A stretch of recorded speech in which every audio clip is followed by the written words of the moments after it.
Welcome to the Wing Life Podcast, where we talk about wing foiling and the lifestyles of those who enjoy this great sport. How did you both meet? We met on the island, Bonaire, like a few years ago, very casually, superficious, and then, a little closer. 3 years ago, I think. I had a client that we traveled around the world with teaching windsurfing, and we had taken him there for his birthday. And we had a whole group that traveled with us, an entourage. And we were getting ready to go on the water with him right there by the Franz Paradise. And I looked over and I saw Ladina doing her sup yoga classes. So I walked over and talked about sup yoga, anything to go over and meet her because she was just kind of interesting. But that was 4 years before we actually became a couple. So it was pretty cool.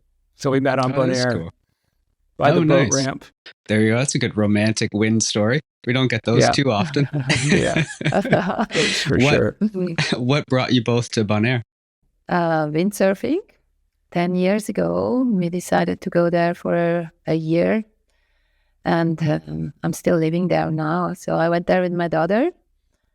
And she went to school, and then she decided I want to stay there. So I stayed there. And for now, she left the island again. I'm still there. And that's how I became an island woman. It's such a top, I guess, rated island in the Caribbean for wind, and the history of wind there is unbelievable. And so, how is that to live in that kind of Mecca of wind? It must be a pretty cool spot to hang out in. Yes, it is. I mean, we work, right? We work like everybody else, but we always try to keep a little space in between our work to go on the water because there's almost everyday wind, and evenings during the whole day. It slows down a little bit during lunchtime, but other is wind, not strong winds, but very nice to wingfoil. Perfect. Yeah, it's on my list. The wind culture of having this whole, I think the first time I went was 94, 95. I was living in Aruba. And I had clients that wanted to go over there and do Bonaire versus Aruba. So they took me over. And that's when I met, all these, I'd never seen so many kids windsurfing so well. So I did one of the first videos of the kids the following weekend. And, now they're all grown up and they're still charging. And it's been incredible to watch the transformation of freestyle, world-class level freestylers get into winging because suddenly, their first day out and they're going for 360 spins. So that's been so incredible to watch. It's like the level of talent there doesn't matter what you're doing with wind. They just take off and they charge it right away. So that's pretty cool. Can you wingfoil in Lac Bay? Is it deep enough? That's an interesting question because I see it a lot online. Because Bonaire's Lac Bay is known because you can ride 500 meters and still be in, waist deep water. But that really, and that's what it's known for. All the windsurf predominantly has taken place in that shallow part of the bay. But what you don't understand, a lot of people don't understand, is 2/3 of the bay is, 2 to 3 meters plus. So if you look at it, a satellite image of the map, you can see the very light colored area is this, thigh to waist deep water. But the rest of the bay is about 2/3 of the bay is actually, 2 to 3 meters deep. So, and even still in the shallow areas, there's people that are riding 40 centimeter masts to learn in waist deep water, which is, I'm still uncomfortable with having my foil that close to the bottom, but and 40, that'd be a tough. That's not a lot of range for error. But no, there's not at all. But the water's really flat, so that's true. Are there good wave spots there as well, around the island, or it's the biggest. That's the toughest thing for me. Is the whole windward coast is just pretty much rocky coral shelf. And so there's not any real good surf. Occasionally the trade will go offshore and you can find a spot to slip out a little keyhole through the reef and get some clean surf. But if you go to the southern end of the island, because we've done a few shoots now the last couple of years, because I also do photography. And, last year we went to the southern tip of the island and we had a big power boat as an assistant. We did full downwind photo shoot. And it was, 2 meter, 3 meter swell. But the thing is, you're going straight downwind with it away from the island. So there's no real easy access to downwinding or winging. You're always kind of like, we go winging up there or down on that southern tip quite a bit, but you're always a little bit in the back of your mind. If something goes down, yeah, you're in trouble. You're the next stop is Curacao and you're hoping you get to Curacao. So it's kind of interesting. Yeah, I get, there's nothing wrong with amazing freestyle paradise. Yeah. Yeah. How did you both kind of come into wind and find wind in your lives, let's say? As I did spend most of my life here in Silvaplana, in Engadine Valley, I had it always in front of my nose, actually, the windsurfing on Lake Silvaplana.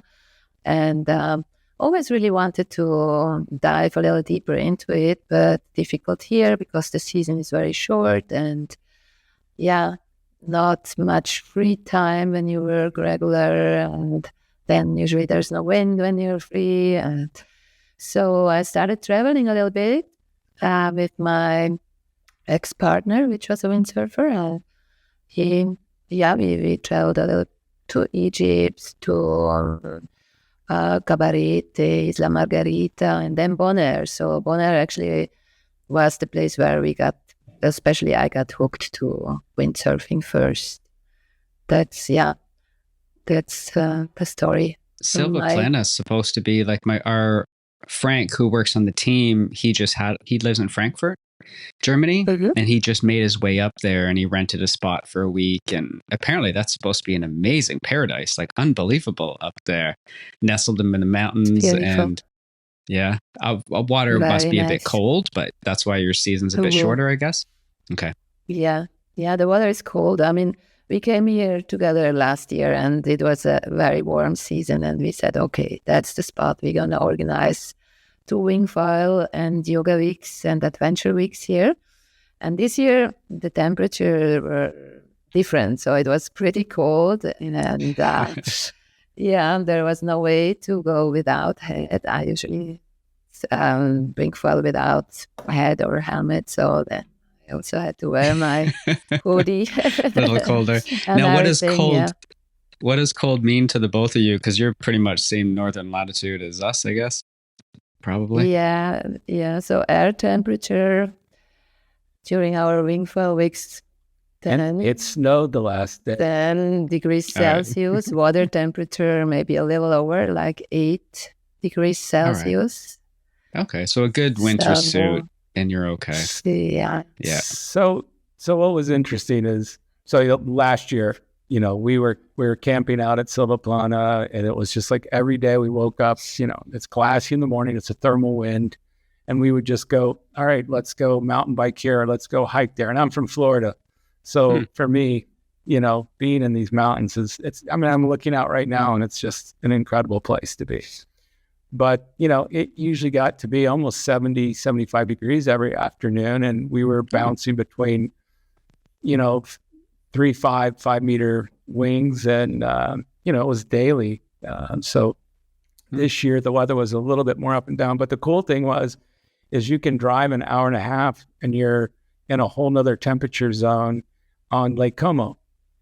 So what we did for the last 2, we were able to take all our guests, and we had to change the hotels, everything, but we were able to manage to move the whole camp down to Lake Como.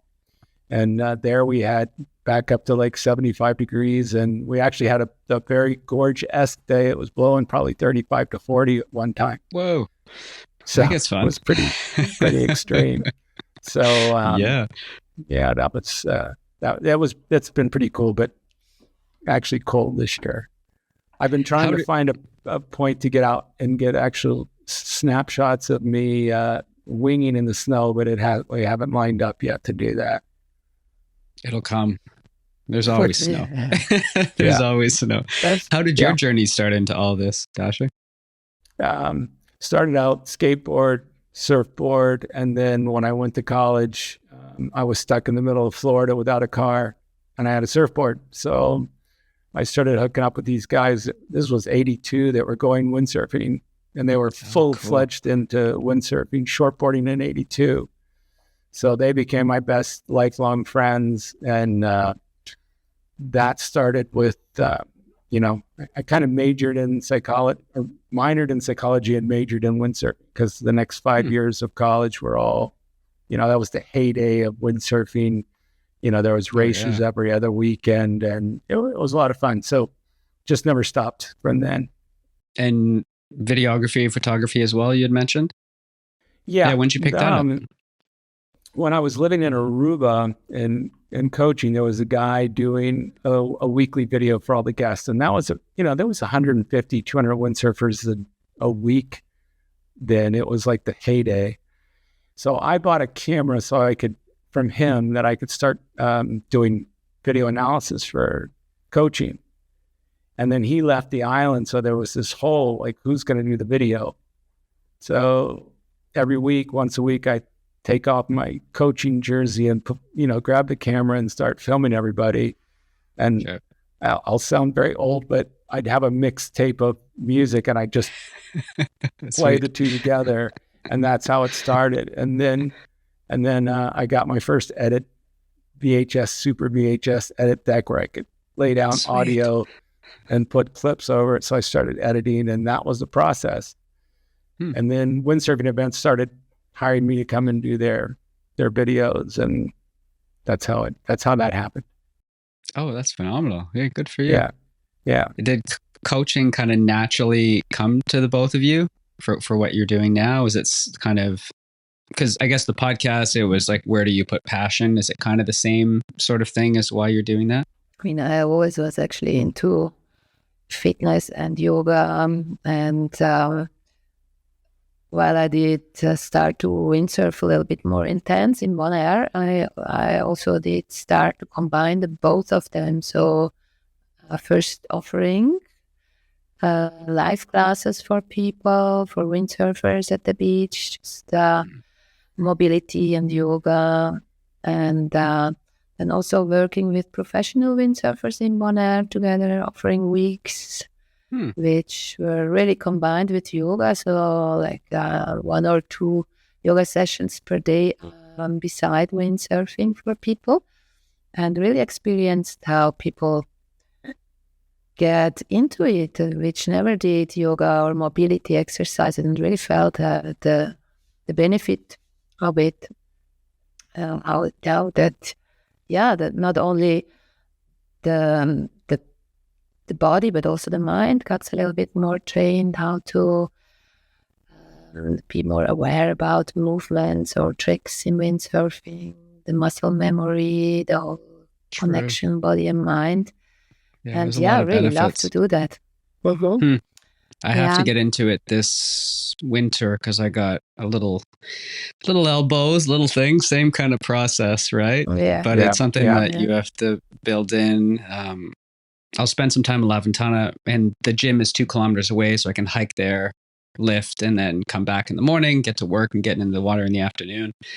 But I'll definitely have to build in at least half an hour to an hour of some other work as well. I think it's super important for us, and at least you can enjoy the water a lot more. When did you both think of starting up some camps? Like, what was your first camp?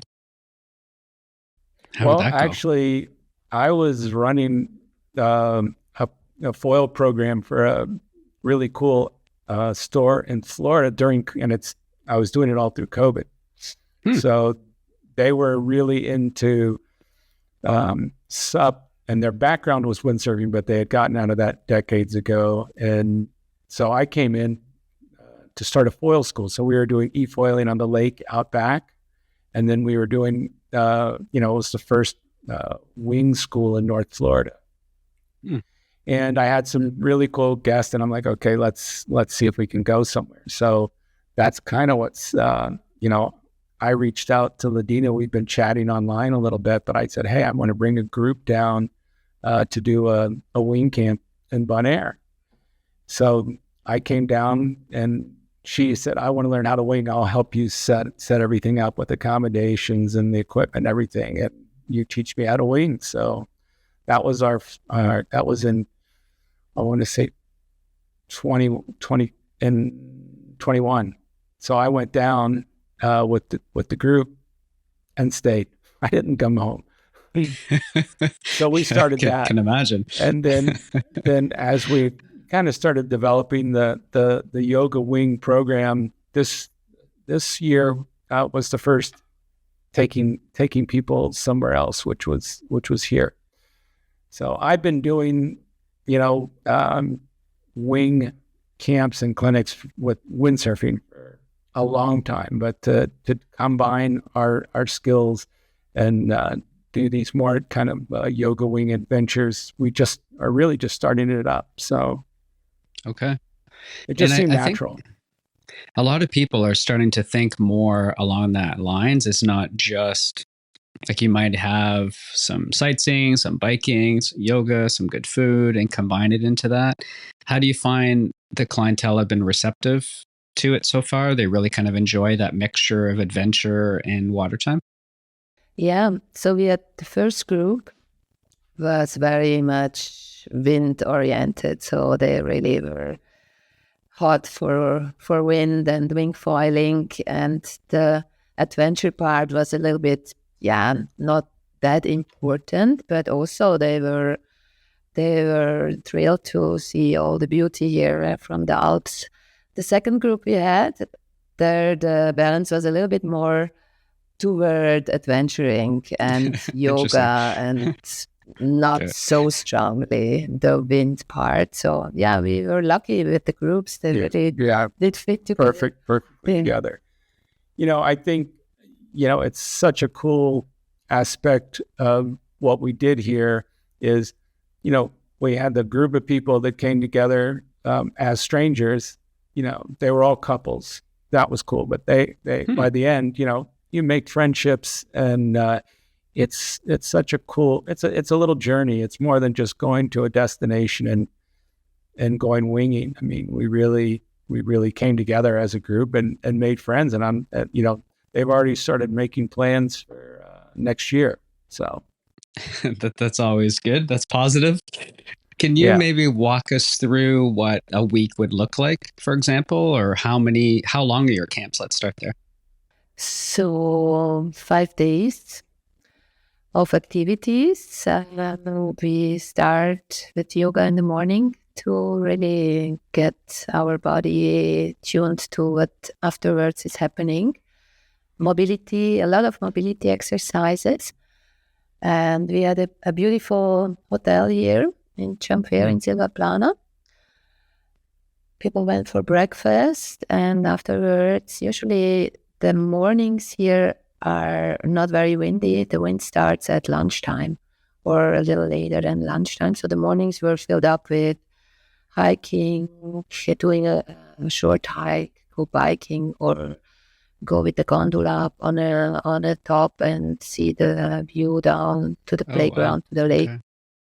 And then afternoon swing foiling. Yeah, so then, we kind of do lunch and then, go winging for, on a good day, 2-3 hours. I mean, it's cold, so you're only going to go for so long. But then when I'm out on the water, I would always have my GoPro, like a necklace. So I just sit in the water and get people to jibe around me. So nice. Then, in the evenings, if we had a good winging day and we had video, then we actually made a pretty cool classroom inside with a big screen TV, and everybody would bring their tea or their beers or what have you, and we do the video analysis in the evening before dinner.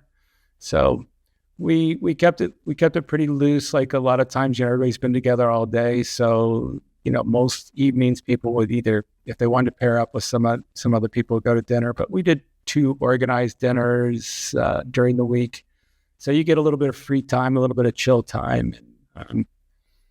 Here you can't really go too wrong because if there's a day that you don't have wind, I mean, it's so unbelievably gorgeous here in the mountains that if you're walking up to this glacier and you're getting outside there, and you kind of lose a little bit of the accession of wind. I can imagine. Yeah, then still you have the option to go down to Italy. So it's a 1.5 hour drive, and you're really in a completely different climate. It's much warmer, and no way. Palm trees growing. So that's what we did as well for 1 or 2 days then. Wow. What's the food like there? It must be, I'm just thinking, some very rich, beautiful stuff. Yeah, so because it's so close to Italy, it's very Italian-oriented food. So you have a lot of pasta treats, or a lot of cheese, very nice cheese here in the Alps, and just quite fresh products also. So especially if you're used to Bonaire, there's not much fresh food. Here, it's really like, wow, you see all these vegetables, super fresh, and it's like, so nice. So you're running camps there. Are there any other destinations? You do Bonaire as well? What other spots around the world are you thinking? So I mentioned there's nothing set yet. It won't be this year, but I'm really working on, we'll probably do a week in the Gorge. You mentioned. Yes. In August, because I've got a client that I'll go back out, and he had me coaching for the whole month of July. So we're going to plan on August. Okay. I've been talking with the fellas at Big Winds about doing some stuff with those guys. So that would be cool. Nice. I'd love to get back to, I winged that one time in Jerry, but we had, the equipment was archaic compared to what we have now. So I'm really excited to try and get back to Jerry and do some downwinding and some downwind winging with people, because I think that would be, I can just remember what we were trying to do that first season, and now I just want to go back and ride there again. I was there and looking forward to go with. And then also we almost had a trip set up for December in the BVI, but I think the BVI is another one of those places where I've been to windsurf that I'm jonesing to go back and foil.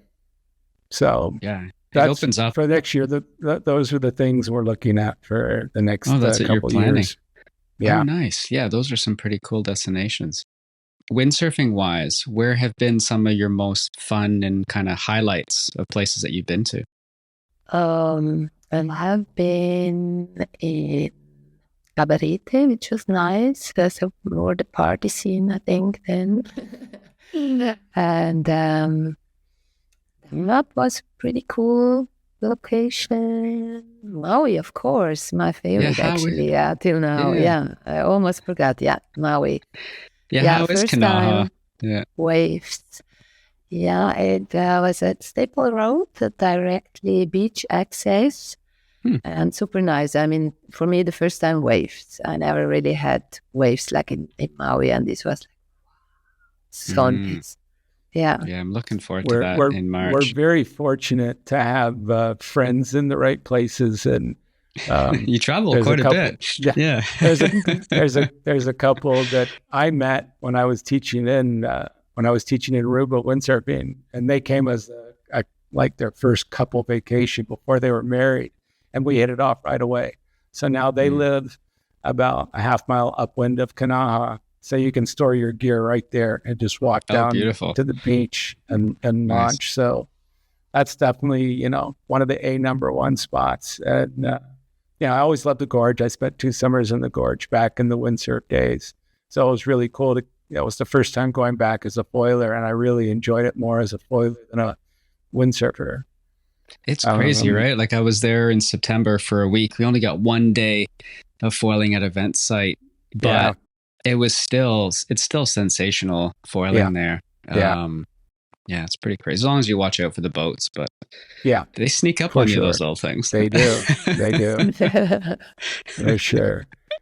And then I spent a lot of time in Turkey and the Mediterranean, the Aegean Sea. I really want to get back there because there's some incredible between Turkey and Greece. There's a channel there that we would just look at. And my friend had a house right there. We windsurfed downwind a couple of times. And now when I think back to what the conditions were like there in that channel, you're just dreaming to go back and foil it. Well, windsurfing was fun, but yeah, but the foiling would be phenomenal. So there's a lot of places I've been that I just want to go back to as a foiler. Yeah. What was your first foil flights like? With my teacher in Bonaire. Everything went well. It was no, it went. I mean, first it went really good, and then I had a crash. I broke or squeezed a rib, I think. So then I was a little bit. Oops. I was not thinking about the impact vest, and she did. Yeah. I mean, she did phenomenal. She was learning so quickly, and then she was getting up on foil, and then she took a hit to the rail on her ribs. Yeah. Okay. So that was. Yeah, but to overcome that fear. Yeah. Learning how to tack. Right? Yeah, learning how to tack at the start because my toes weren't talking to my brain. They're like, whatever. I don't need to do anything. I can just hang out here. Yeah. That's a tricky one when you stall. You do that to me again. It doesn't happen. So did you guys ride strapless or strapped in? Strapless. Oh, those are strapless. Yeah. Okay. Have you tried straps yet? I'm strapless as well. I rode straps for a while, and then I had too many friends that twisted ankles and knees, and then I just decided to pick I keep debating because, I mean, watching the freestyle guys jumping, I'm like, I want to get back in there, but I really do enjoy, I enjoy strapless. So. Yeah, so do I. I was thinking about it, but I was afraid of the breaches when you're going down like 2, 3, whatever foot swell. I'm already falling 3 feet. The catapults are already crazy. Imagine if I couldn't get a foot out or 1 foot got out. That's the only thing I was thinking. For all of us, like every average everyday riders, it's like, is there much of a point? I'm not sure. If you're not jumping, I'm not jumping, but I mean, and I still maybe wave performance, maybe. Yeah. Where I remember the strap helping me so much was when I started riding toe side in the waves. I was in Florida at the time, and actually learning how to come out and ride toe side. Sometimes having that front foot in the strap, the tendency so often is for somebody to pull back on the wing and fall off the back of the board when they're trying to come out. You could actually kind of pull yourself back forward. And that was, besides doing my small amount of jumping that I played with, learning how to ride toe side, it helped to be able to keep my weight forward. That was the one thing I remember personally about learning. I'm usually pretty open with people as to what feels, when I taught windsurfing, I was like, okay, you got to do it like this, and this. And with foiling, there's so much flow to it that it's like, okay, if it's working for you, go for it. This is what I do, but I'm pretty flexible with what people like to do because there's so many different aspects to foiling.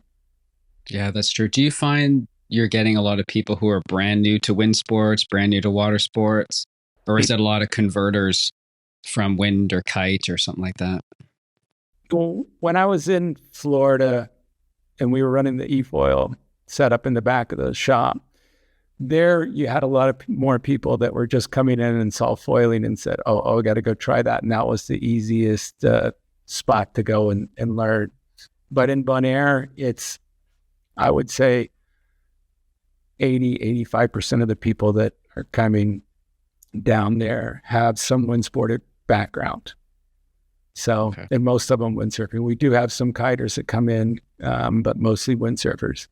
Now, if you're going to go to Bonaire, are there certain, let's say, highlights of island life that you would recommend to people see? Because it's on my list. I'd love to go down. What would you, like, maybe places to stay? We already know Lac Bay, so you can have a deeper section, which I didn't even know about. Yeah. But what are accommodations like? What could the kind of scene be like if you're looking to go there?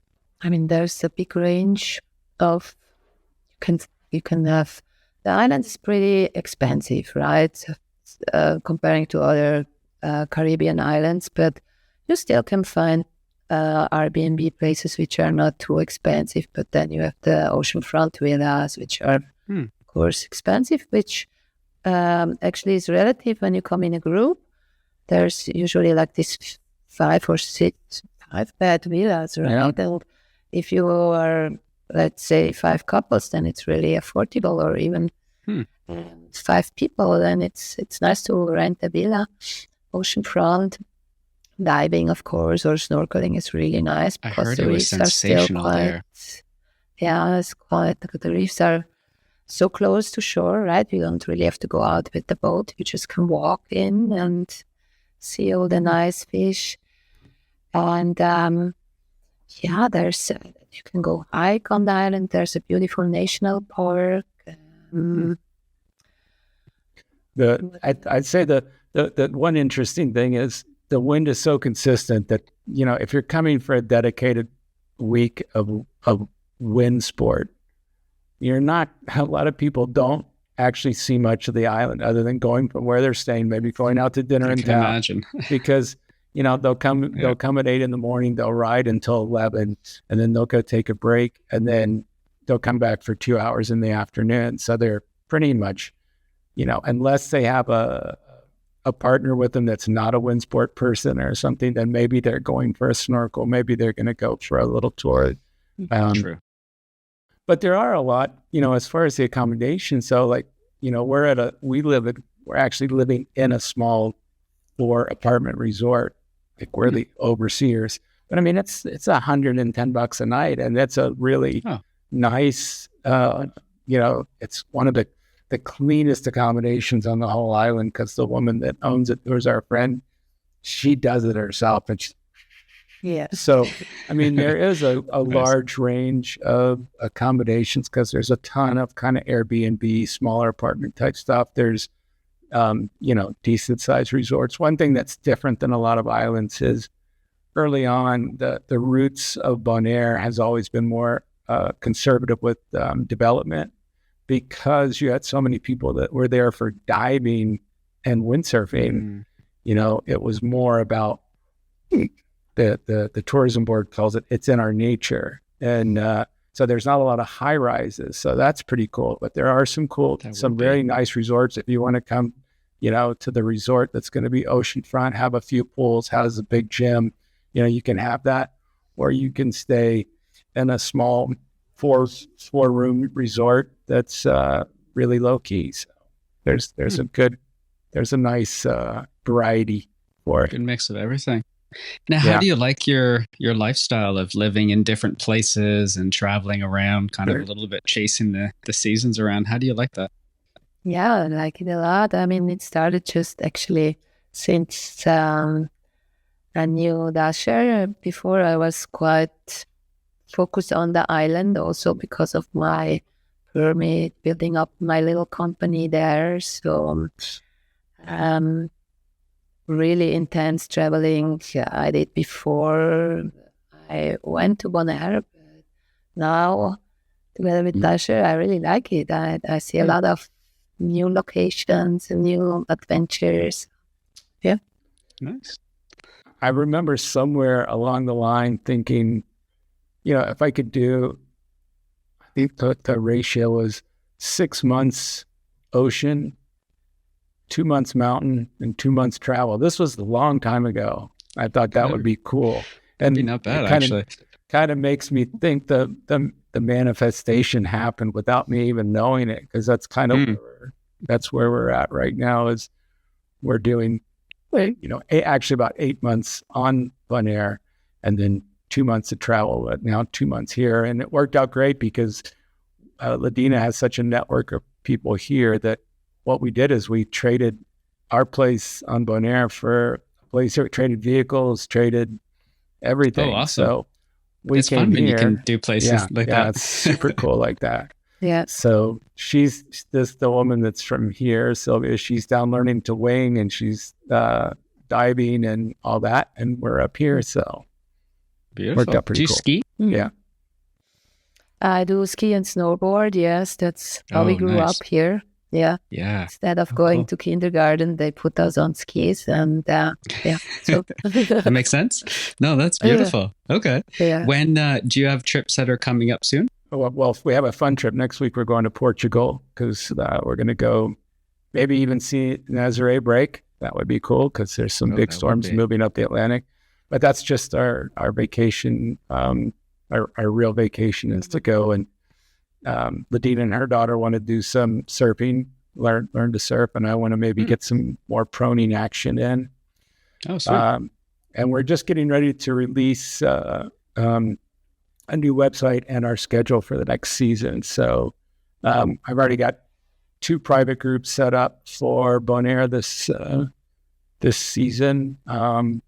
So we'll be setting up some more organized camps for March and May. We're really trying to push the May and June season in Bonaire now because it's kind of late. A lot of people want to come there in the dead of winter, but it's actually May and June is kind of the golden time because there's less people on the water, but the wind is probably at its most consistent. Oh, is it? Okay. Yeah. Yeah. Huh. Yeah, but I mean, everybody views it kind of as a winter getaway, but I mean, everybody that comes in May, June are like, oh, this is super cool because you can get a sunset session when you're out with 3 people. So, And it's still cold here, and especially like in Eastern Canada, yeah. May is still cold. We got no wind this year because I was home for the first time in a while. June, it's nice, but there is no wind. Yeah. So if you're looking, it's either West Coast, and then it's even a little bit early for the West Coast. Like it could be still wet and dreary in June out there. So that is a good option, actually. Let's bring a Wing Life podcast group. Should go down. Should go say go. hi. Yeah. Let's set it up. That'd be sweet. Yeah. What gear do you love to ride? You can geek out a little bit on that. So I'm currently riding duotone wings. So the unit the last 2 years, and hopefully picking up the new 2025s. Probably going to try the new boom. I've loved the handle so far. I don't know why. And I really liked last year's 2024 with the longer handle. I thought that was great. So we're going to try some booms this year, see how we like that.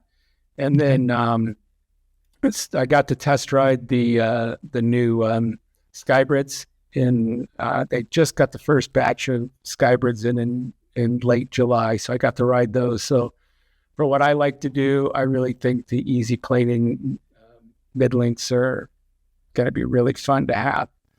And then I was riding access foils as well as Ladina for the last 2.5 years, but I switched over to riding code foils in July. Oh, no way. What are your first impressions with those boys? You know, I tell you, I got 3 foils. I got the 980S, which is, like this, such a user-friendly, great all-around.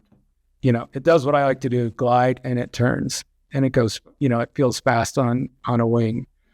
And then I got the 1075R, which I'm hoping I'm going to be able to learn how to downwind with this season. That's my goal, is to be able to get to the southern tip and learn how to downwind foil without having to go to Curacao. And then I have then I also got the 720, which I've only ridden a couple of times, but I find like a lot of the newer foils, you can go much smaller and still have great lift. You don't have to have tons and tons of wind to ride it. So I've got the 720S. So phenomenal. I mean, they go fast, beautiful. They glide, and they turn really well. Nice. So yeah, you can't ask for much more. Yeah, I've been riding an 830 and a 1230 from North. I just hopped over to those guys, and I'd never ridden, like, an 830 is big for a lot of people, but for me, as small as I'd ridden, and I love it. Yeah, it's super fun. Yeah. It turns really quick. It's nimble. might downsize my board soon to something a little bit smaller.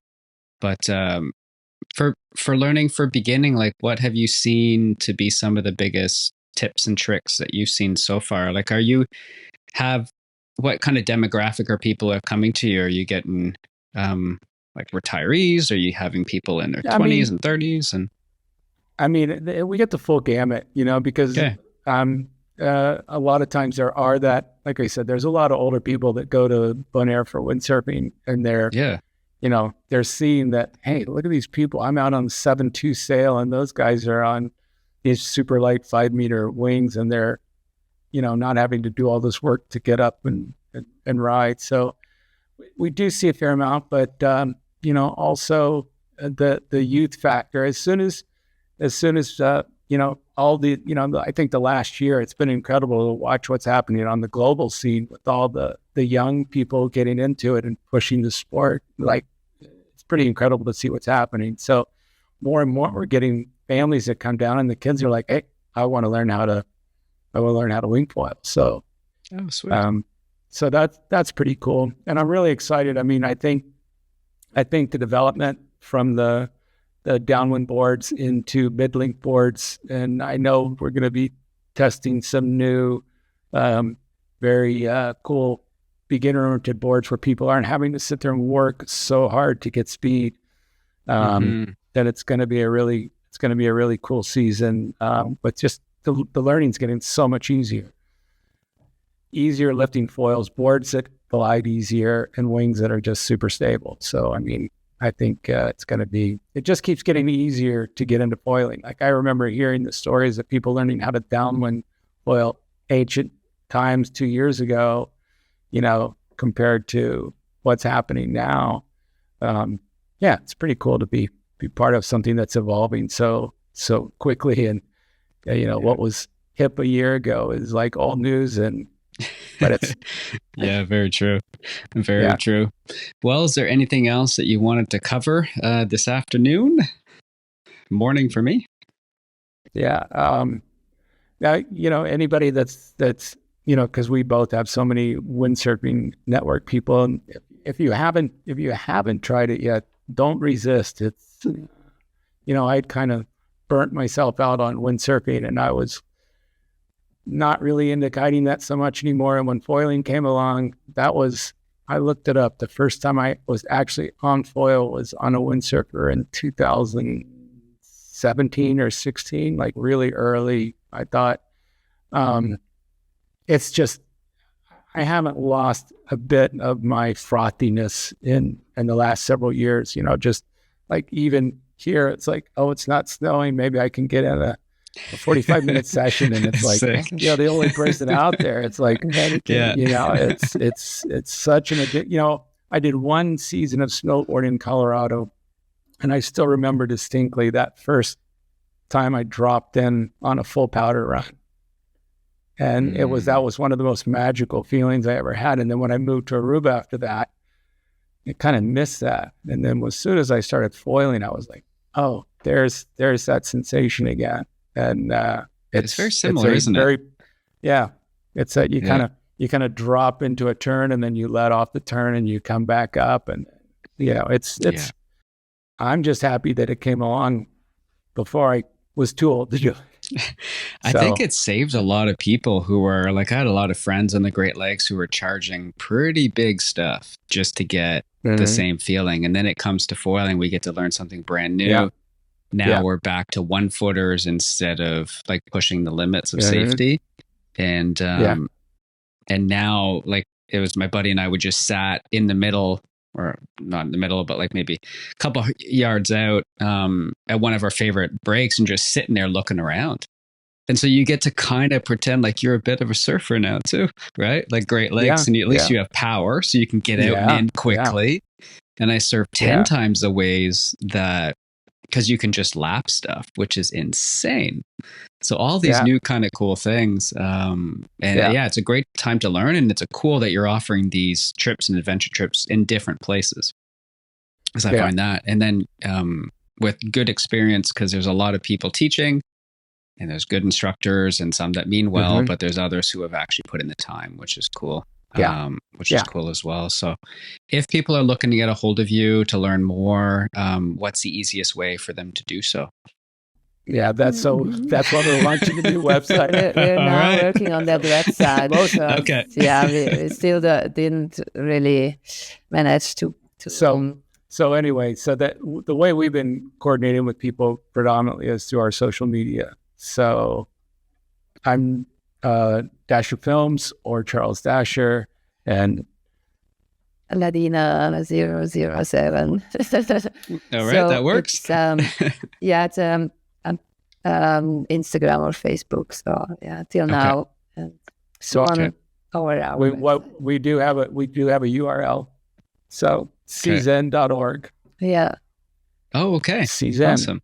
All right, cool. That sounds good. Well, hey, thanks. It was great to meet the both of you, and thanks a lot for coming on today.